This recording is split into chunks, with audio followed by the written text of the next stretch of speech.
Bueno, feliz domingo de Pascuas a todos. Christos anester. Jesucristo ha resucitado, verdaderamente ha resucitado. Esto es lo que se dice en las iglesias de la antigüedad y es lo que nosotros queremos revivir hoy con una indagación, con una meditación teológica y bíblica. Para eso vamos a poder circunscribir la fecha de la cena, la fecha de la crucifixión y la fecha de la resurrección, a fin de tener claridad histórica con respecto a este hecho, ¿no? Así que veamos, vamos a seguir. Creo en Jesucristo, Hijo único de Dios, Manual de Cristología, del doctor Carlos Ibáñez y el licenciado presbítero Oscar Tapia. La fecha de la cena de despedida se celebró, según la tradición evangélica, en jueves, viernes, según el cómputo judío que cuenta el día de tarde a tarde. La ejecución se realizó en viernes, al igual que la sepultura. Esta es la frontera del viernes y del sábado, según el cómputo judío. Las discrepancias se dan respecto al día del mes en que cayeron esos días. La cuestión no es indiferente, puesto que se refiere tanto a la historia como a la teología. La cena de despedida de Jesús, ¿fue cena pascual o no lo fue? La diferencia consiste en que, según Juan, el viernes era 14 de Nisan y para los sinópticos era el día 15 de Nisan. Ahora bien, por la historia sabemos que el 15 de Nisan, o sea, los sinópticos, del año 27 después de Cristo cayó en viernes. El 14 de Nisan, según Juan, tanto del año 30 después de Cristo, el 7 de abril, como el 33 después de Cristo, el 3 de abril, cayó en viernes. Por tanto, esas serían las fechas probables para datar la última cena. Puesto que los datos sinópticos dan una duración de 1 año al ministerio de Jesús, algo poco verosímil, la mayoría de los comentaristas opta por preferir la cronología joánica. Según esta, la vida pública de Jesús habría durado de 2 a 4 años. Armonizando los datos del comienzo de la predicación pública de Jesús ya vistos, podríamos situar su ministerio del 27 al 30 como fecha más temprana o del 29 al 33 como fecha más tardía. La fecha de la muerte de Jesús. Los 4 evangelios canónicos, Hechos de los Apóstoles, Josefo y Tácito, coinciden en afirmar que Jesús fue ajusticiado bajo Poncio Pilato, prefecto durante los años 26 al 36 después de Cristo. Juan puntualiza que fue durante el pontificado de Caifás, durante los años 18 al 36 después de Cristo. Jesús murió y fue sepultado un viernes, víspera del Sabbat, antes de la puesta del sol. Para los sinópticos, aquel viernes fue un 15 de Nisan, el día de la Pascua judía, según Marcos 15:42, Lucas 22:14 al 15.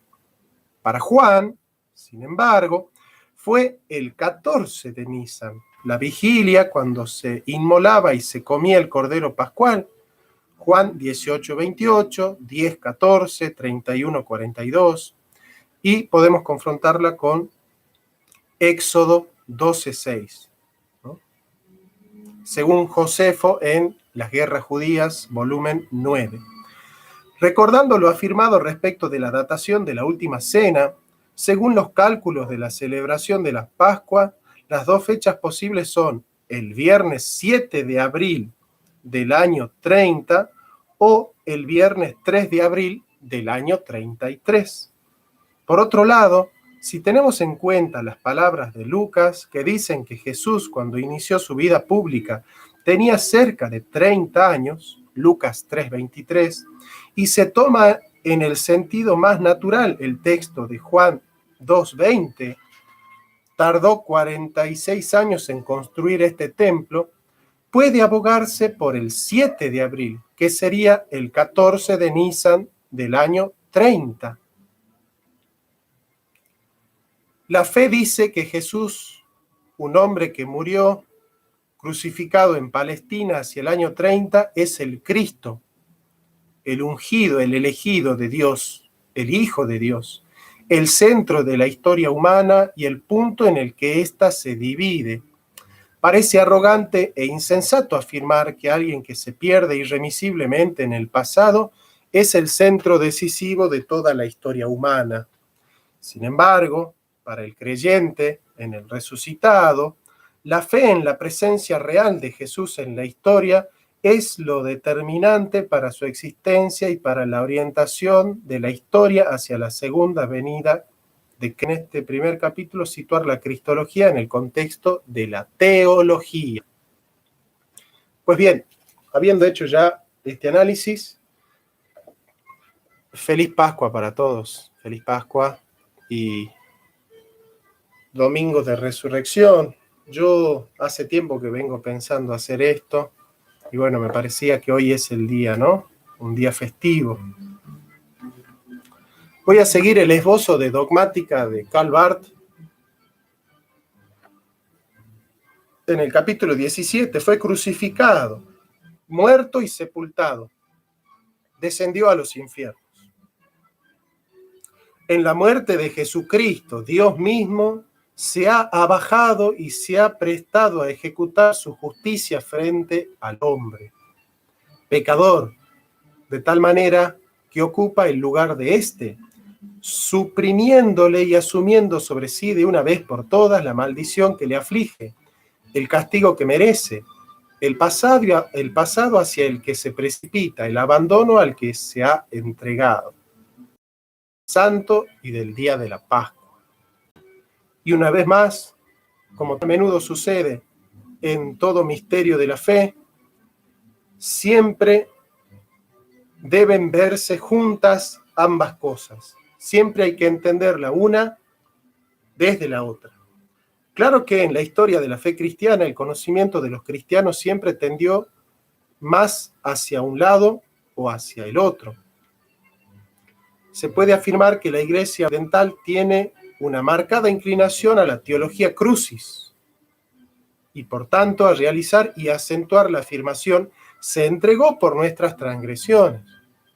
La Iglesia Oriental, en cambio, pone más el énfasis en el hecho de que resucitó para nuestra justificación y por eso se inclina a la teología gloria, la teología de la gloria, ¿no? No tiene sentido pretender contraponer ambas posturas en esta cuestión. Ustedes saben que Lutero puso fuertemente de relieve desde el principio la tendencia occidental. No teología gloria, sino teología crucis. Lutero tenía razón en lo que quería decir con ello, pero no conviene establecer ni fijar contraposición alguna, pues no hay teología crucis que no tenga su cumplimiento en la teología gloria. Ciertamente no hay día de la Pascua sin Viernes Santo, pero es igualmente cierto que no hay Viernes Santo sin día de Pascua. Fácilmente se entremezcla en el cristianismo demasiada aflicción y demasiado mal humor también. Pero si la cruz es la cruz de Jesucristo y no una especulación sobre la cruz, estaurología, como dirá Heidegger, ¿no? Que en el fondo también podría ser cualquier pagano, no se puede olvidar ni por un momento que el crucificado resucitó al tercer día de entre los muertos. Entonces se celebrará el Viernes Santo de una manera totalmente diferente. Quizás sería bueno no cantar precisamente en Viernes Santo los melancólicos y tristes cantos de pasión, sino entonar ya cánticos pascuales.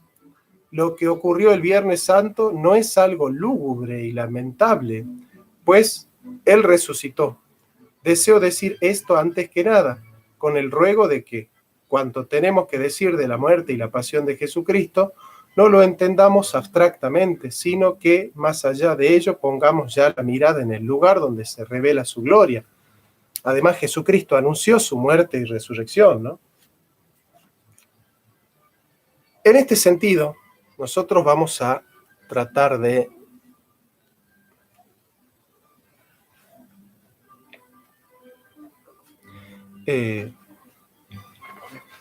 vamos a desarrollar nuestra explicación teológica y después seguimos, ¿no? En base a la teología antigua. En la teología antigua, este centro de la cristología se definió mediante estos dos conceptos principales: ex inanitio y exaltatio de Cristo. ¿Qué significa aquí abajamiento y qué significa exaltación? El abajamiento, el anonadamiento de Cristo lo abarca todo, empezando porque padeció bajo el poder de Poncio Pilato y haciéndose definitivamente visible, en él fue crucificado, muerto y sepultado y descendió a los infiernos. Ciertamente, lo primero es el abajamiento de este hombre que allí sufre y muere y penetra en la tiniebla más absoluta. Pero el único que da su significado a su abajamiento y sacrificio es que dicho hombre es hijo de Dios, que por tanto no es otro que Dios mismo, quien en él se humilla y se entrega. Si a ello se opone la exaltación de Jesucristo como misterio de la Pascua, esa glorificación es ciertamente autoglorificación de Dios. Es su honor el que allí triunfa. Sube Dios entre aclamaciones, pero el auténtico misterio de la Pascua no es que Dios sea glorificado, sino que se llega a una exaltación del hombre. Este es elevado a la diestra de Dios y puede triunfar sobre el pecado, la muerte y el diablo. Entendiendo que todo lo hace Dios para la alabanza de su gloria. Todo lo hace Dios para la alabanza de su gloria, como nos dice Efesios. Bendito sea el Dios y Padre de nuestro Señor Jesucristo, que nos bendijo con toda bendición espiritual en los lugares celestiales en Cristo, según nos escogió en Él antes de la fundación del mundo, para que fuésemos santos y sin mancha delante de Él, en amor, habiéndonos predestinado para ser adoptados hijos suyos por medio de Jesucristo, según el puro afecto de su voluntad, con la cual nos hizo aceptos en el amado, en quien tenemos redención por su sangre, el perdón de pecados, según las riquezas de su gracia, que hizo sobreabundar para con nosotros en toda sabiduría e inteligencia, dándonos a conocer el misterio de su voluntad, según su beneplácito, el cual se había propuesto en sí mismo, de reunir todas las cosas en Cristo, así las que están en los cielos como las que están en la tierra.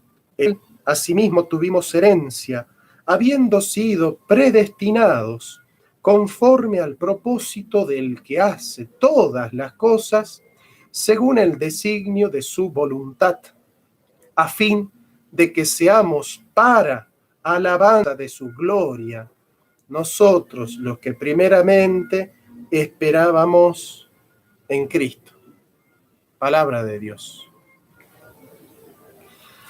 Como vemos nosotros, Jesucristo, Dios, el Padre, hacen todo para la alabanza de su gloria. Lo hacen todo para manifestar sus atributos.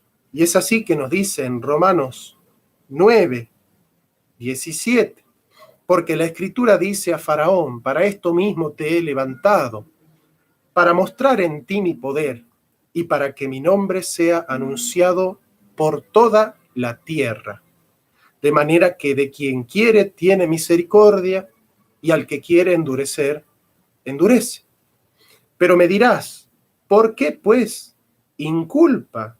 Porque ¿quién ha resistido a su voluntad? Mas antes, oh hombre, ¿quién eres tú para que alterques con Dios? ¿O dirá el vaso de barro al que lo formó: ¿por qué me has hecho así? ¿O no tiene potestad el alfarero sobre el barro para hacer de la misma masa un vaso para honra y otro para deshonra? ¿Y qué si Dios, queriendo mostrar su ira y hacer notorio su poder, soportó con mucha paciencia los vasos de ira preparados para destrucción, y para hacer notorias las riquezas de su gloria, las mostró para con los vasos de misericordia que él mismo preparó de antemano para gloria? Como vemos entonces, Dios hace todo para su gloria, todo para mostrar quién es Él, tanto en su ira como en su misericordia. Y sin embargo, Dios es justo, y en su justicia Él lanza un principio en Proverbios 17:15, y dice así el Señor: el que justifica al impío y el que condena al justo, ambos son igualmente abominación al Señor. El que justifica al impío y el que condena al justo son abominables.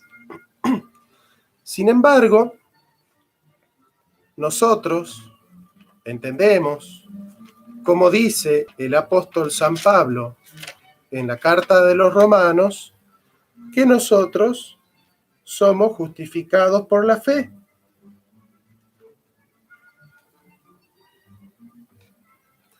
Como dice en Romanos 9:30. ¿Qué pues diremos? Que los gentiles que no iban tras la justicia han alcanzado la justicia, es decir, la justicia que es por fe. Porque somos justificados por la fe. También lo va a decir en Romanos capítulo 3, verso 21. Pero ahora, aparte de la ley, se ha manifestado la justicia de Dios, testificada por la ley y por los profetas, la justicia de Dios por medio de la fe en Jesucristo, para todos los que creen en Él. Porque no hay diferencia, por cuanto todos pecaron y están destituidos de la gloria de Dios, siendo justificados gratuitamente por su gracia mediante la redención que es en Cristo Jesús, a quien Dios puso como propiciación por medio de la fe en su sangre, para manifestar su justicia, a causa de haber pasado por alto en su paciencia los pecados pasados, con la mira de manifestar en este tiempo su justicia, a fin de que Él sea el justo y el que justifica al que es de la fe de Jesús. ¿No es cierto? Porque Jesús es el autor y consumador de la fe. Nosotros no solo tenemos la fe en Jesús, sino que tenemos la fe de Jesús.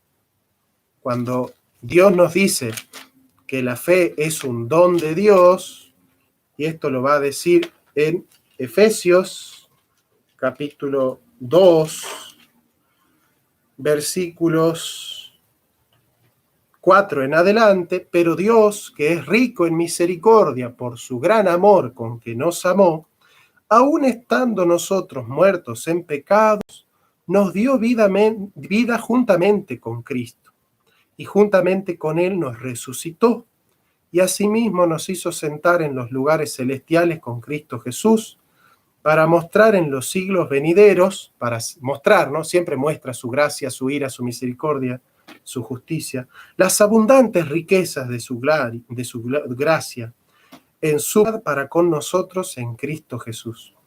Porque por gracia sois salvos, por medio de la fe, y esto no de vosotros, pues es don de Dios. La fe es don de Dios, y eso lo va a decir también Romanos 12:3. Digo pues, por la gracia que me es dada, a cada cual que está entre vosotros, que no tenga más alto concepto de sí que el que debe tener, sino que piense de sí con cordura, conforme a la medida de fe que Dios repartió a cada uno. Palabra del Señor. Entonces nosotros vemos que la fe es un don de Dios, sin embargo, somos justificados por la fe, pero somos impíos.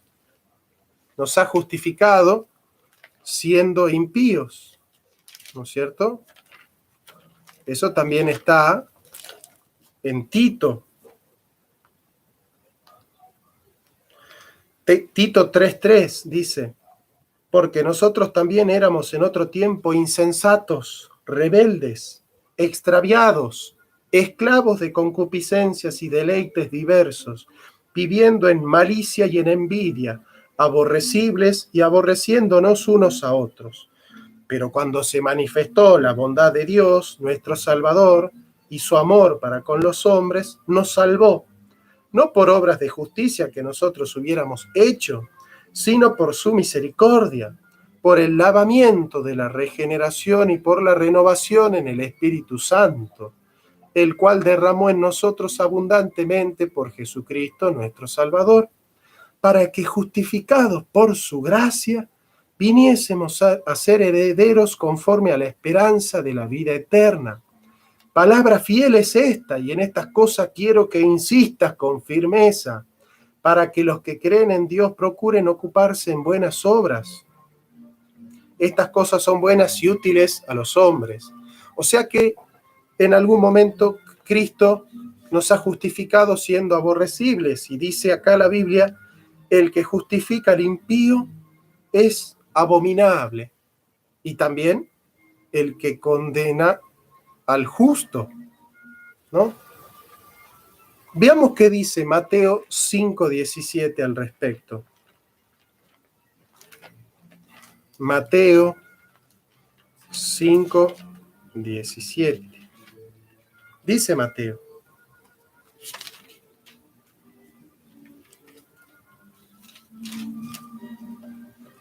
no penséis que he venido para abrogar la ley o a los profetas. No he venido para abrogar, sino para cumplir con la ley.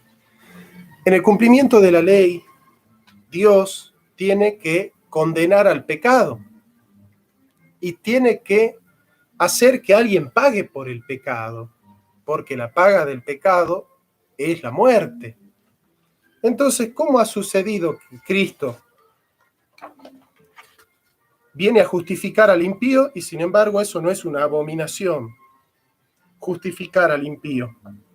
Segunda de Corintios 5:21. Nos dice el apóstol San Pablo: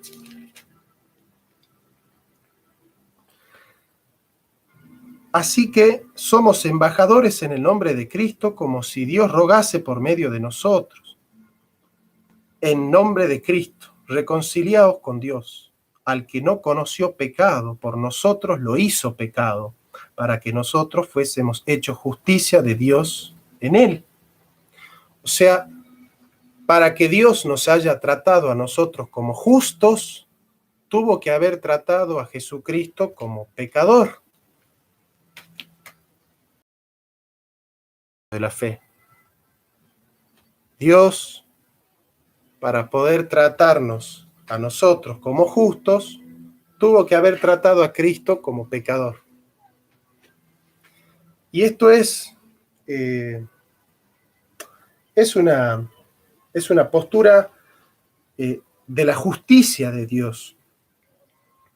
¿Sí? Porque así como en Adán todos nosotros estuvimos y todos nosotros pecamos en Adán, que es el concepto de la solidaridad de San Agustín, así en Cristo todos seremos vivificados.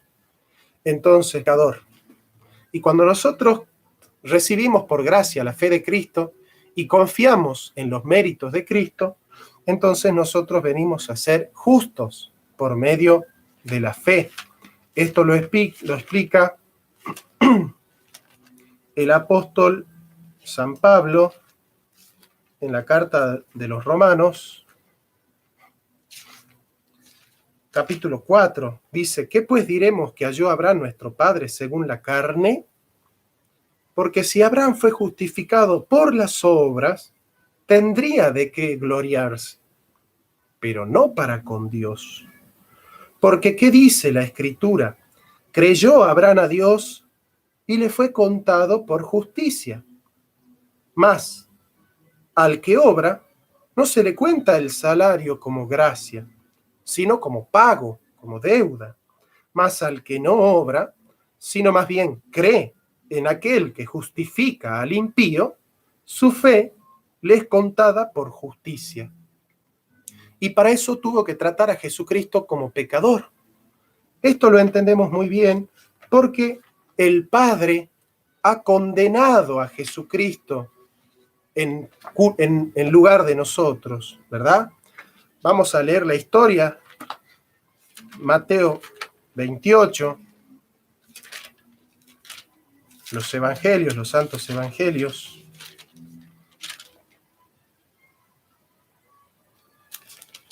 Vamos a leer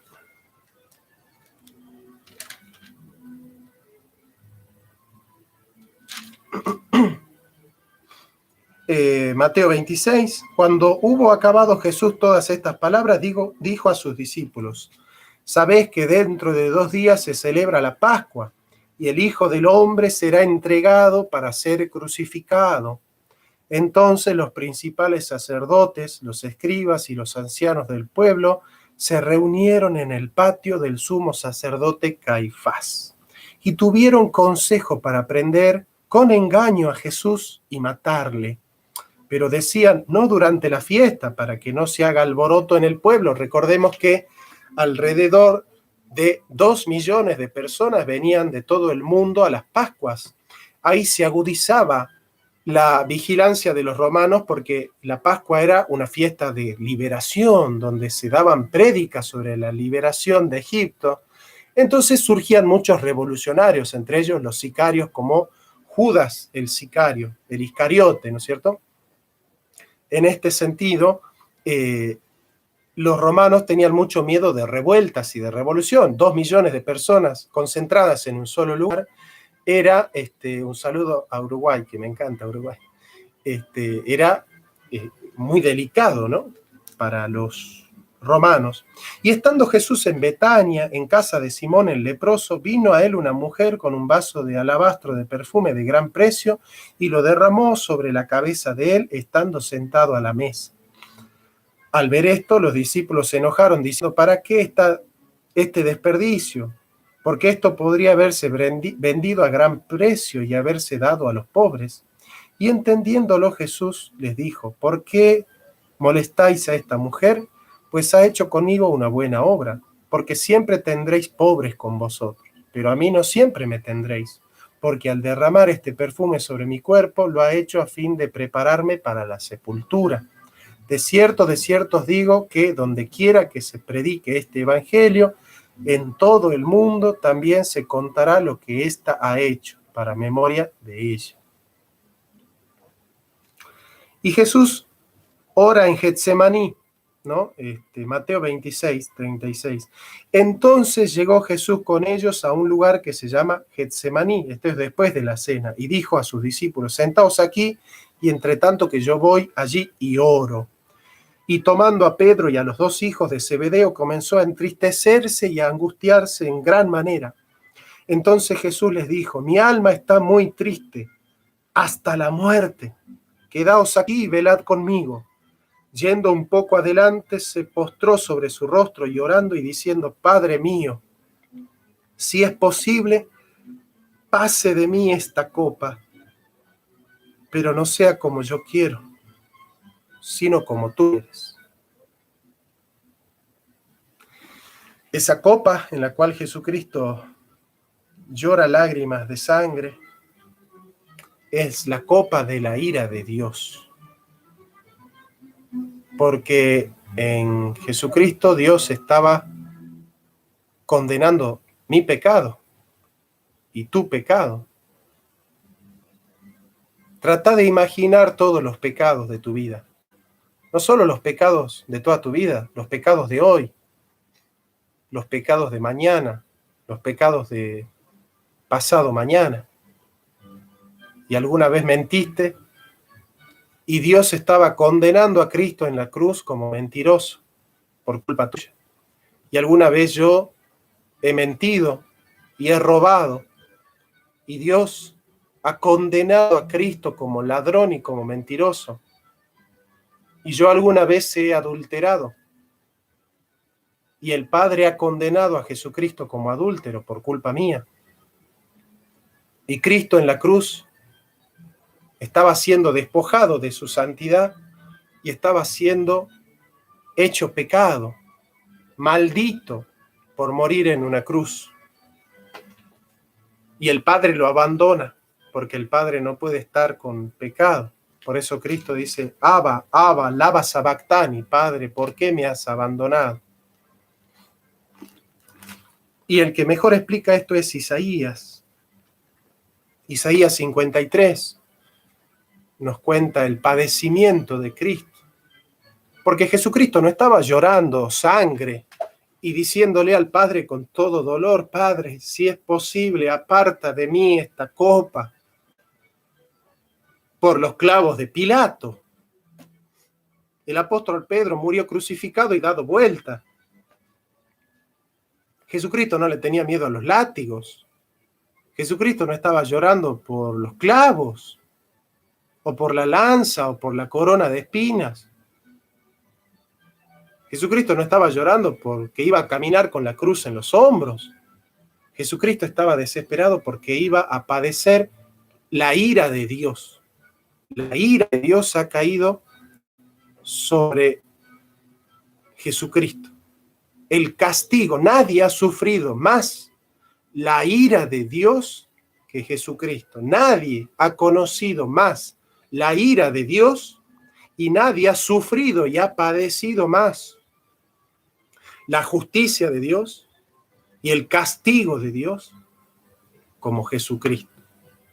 Y ese dolor y ese castigo, como ningún otro ha padecido, lo ha padecido Cristo por cada pecado de nosotros. Porque cuando nosotros decimos que Jesucristo murió por los pecados, esto no es abstracto, esto es concreto. Murió por ese pecado tuyo. Le acabas de faltar el respeto a tu mamá, Jesucristo murió por ese pecado, porque deshonraste a tu madre. Acabas de mentirle a tu hermano, Jesucristo murió por ese pecado. Gracias, María Galich, por ese mensaje que habías puesto.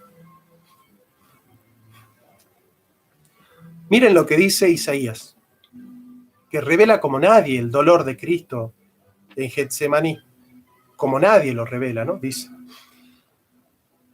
despreciado y desechado, subirá cual renuedo delante de él y como raíz de tierra seca no hay parecer en él ni hermosura, destruida su imagen bella. La veremos más inatractivo para que le deseemos, despiado y desechado entre los hombres, varón de dolores, experimentado en quebranto, y como que escondimos de él el rostro, fue menospreciado, y no lo estimamos. Ciertamente llevó él nuestras enfermedades y sufrió nuestros dolores, y nosotros le tuvimos por azotado, por herido de Dios y abatido. Jesucristo fue herido por Dios. El dolor de Jesucristo no fue haber padecido bajo el poder de Poncio Pilato. El dolor más grande de Jesucristo fue haber padecido bajo el poder de la ira de Dios. Mas él herido fue por nuestras rebeliones, molido por nuestros pecados. El castigo de nuestra paz fue sobre él, y por su llaga fuimos nosotros curados.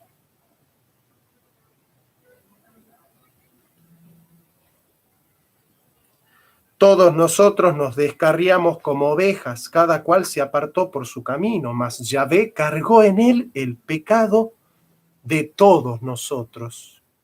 Angustiado él y afligido, no abrió su boca, como cordero fue llevado al matadero, y como oveja delante de sus trasquilladores se enmudeció y no abrió su boca. Por cárcel y por juicio fue quitado, y su generación, ¿quién la contará? Porque fue cortado de la tierra de los vivientes, y por la rebelión de mi pueblo fue herido. Y se dispuso con los impíos su sepultura, con los dos ladrones, ¿no? Mas con los ricos fue en su muerte, porque él fue fue enterrado en la sepultura de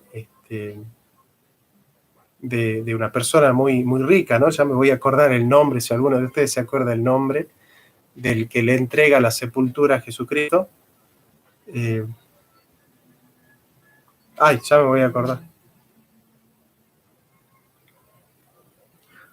Aunque nunca hizo maldad, ni hubo engaño en su boca, murió como pecador, José de Arimatea.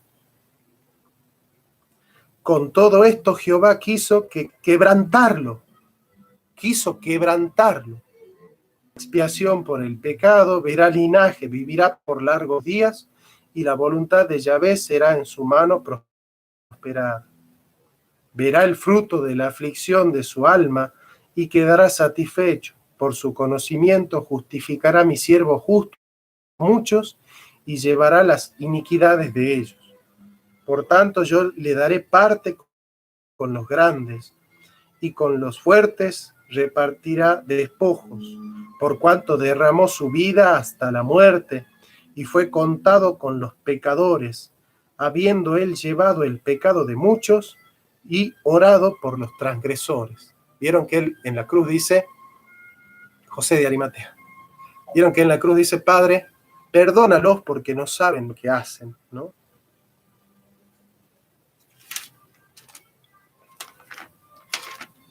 Entonces vamos a ir a Gálatas, palabra del Señor, ¿no? Vamos a ir a Gálatas. Acá Jesucristo no está muriendo por todos, ¿no? Sino por muchos, dice, ¿no?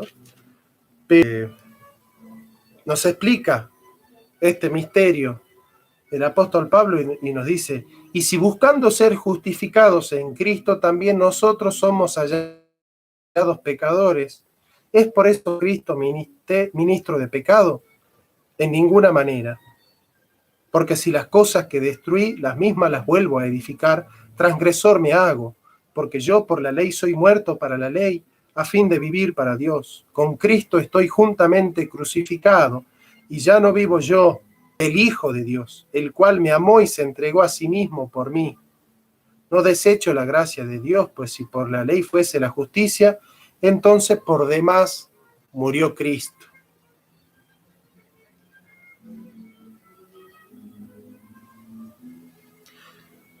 Gálatas 3:6. Así Abraham creyó a Dios y le fue contado por justicia. Sabed, por tanto, que los que son de fe, estos son los hijos de Abraham. Y la Escritura, previendo que Dios había de justificar por la fe a los gentiles, dio de antemano el Evangelio a Abraham. Abraham conoció el Evangelio, diciendo, en ti serán benditas todas las naciones. De modo que los de la fe son benditos con los creyentes, con el creyente Abraham.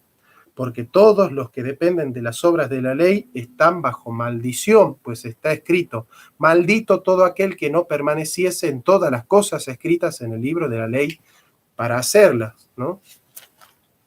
Santiago 2:10 también nos explica eso, y seguimos con este texto, ¿no? Pero Santiago 2:10 dice, porque cualquiera que guardare toda la ley, pero ofendiera en ella un solo punto, se hace culpable de todos, ¿no? Y que por la ley ninguno se justifica para con Dios es evidente, porque el justo por la fe vivirá. Y la ley no es de fe, sino que dice, el que hiciera estas cosas vivirá por ellas. Cristo nos redimió de la maldición de la ley, hecho por nosotros maldición, pues está escrito, maldito todo aquel que es colgado en un madero, para que en Cristo Jesús la bendición de Abraham alcanzase a los gentiles, a fin de que por la fe recibiéramos la promesa del Espíritu. Somos hijos de Dios, aquellos que hemos recibido la fe de Abraham.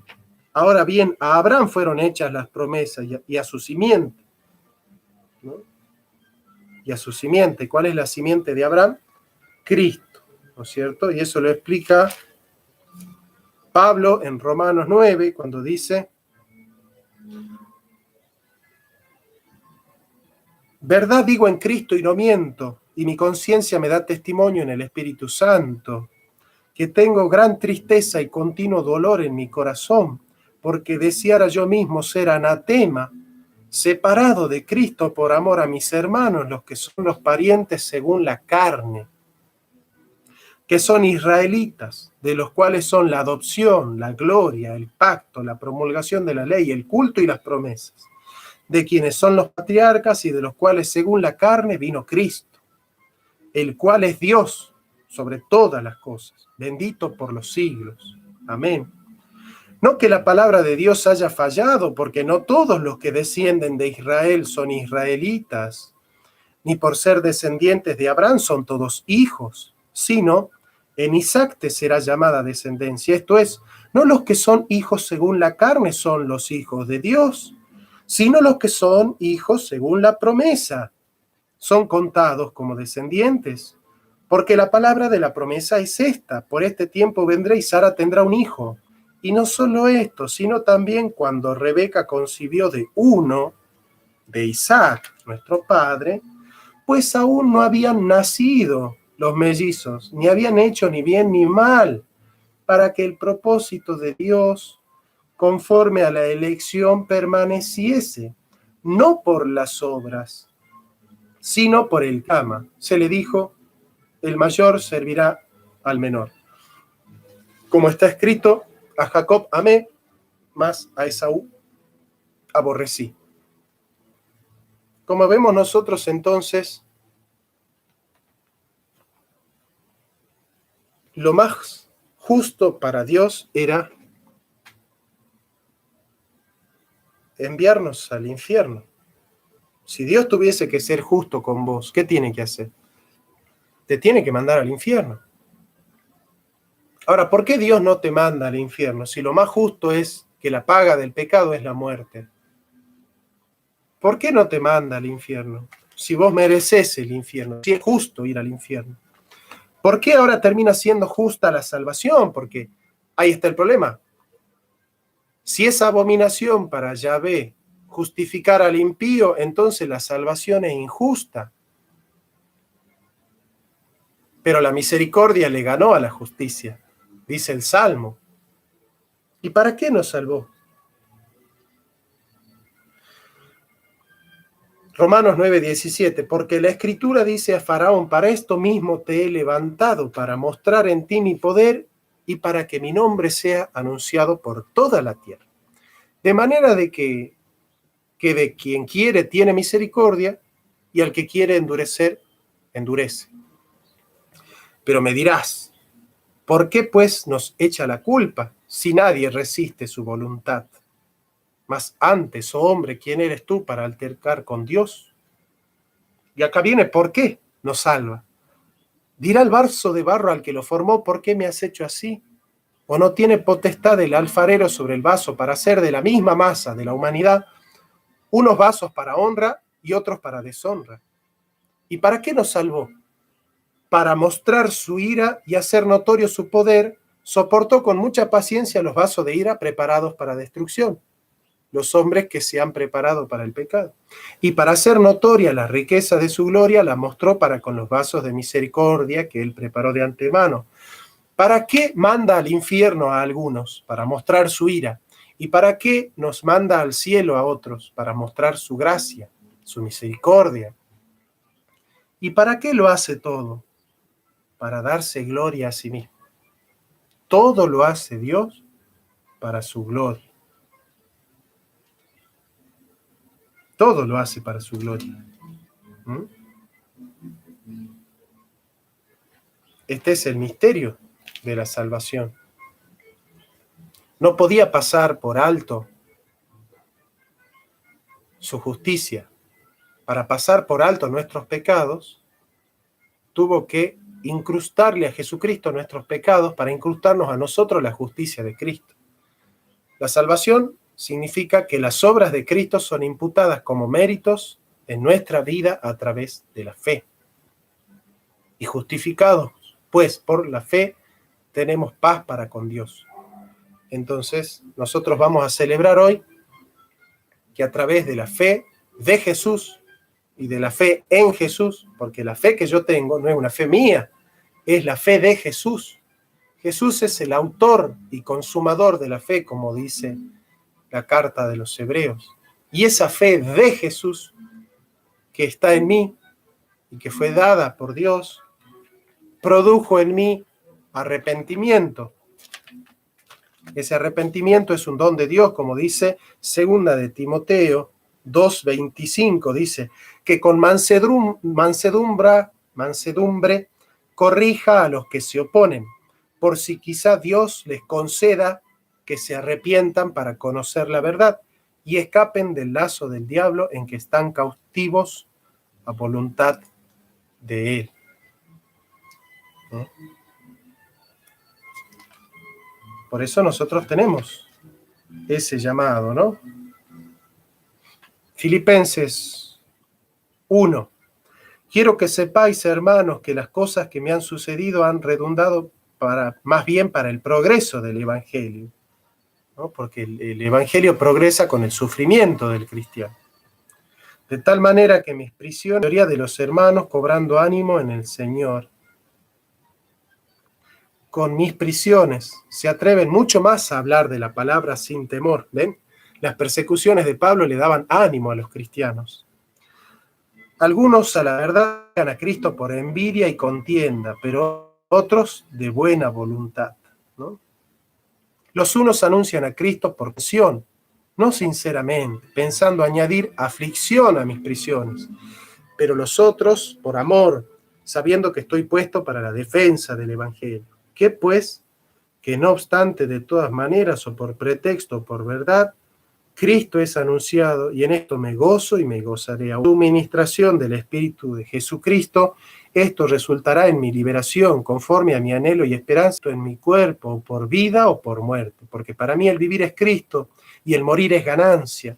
Mas si el vivir en la carne resulta para mí en beneficio de la obra, no sé entonces qué escoger, porque de ambas cosas estoy puesto en estrecho, teniendo deseo de partir y estar con Cristo, lo cual es muchísimo mejor. Pero quedar en la carne es más necesario por causa de vosotros. Y confiando en esto, sé que quedaré, que aún permaneceré con vosotros para vuestro provecho y gozo de la fe, para que abunde vuestra gloria de mí en Cristo Jesús por mi presencia otra vez entre vosotros.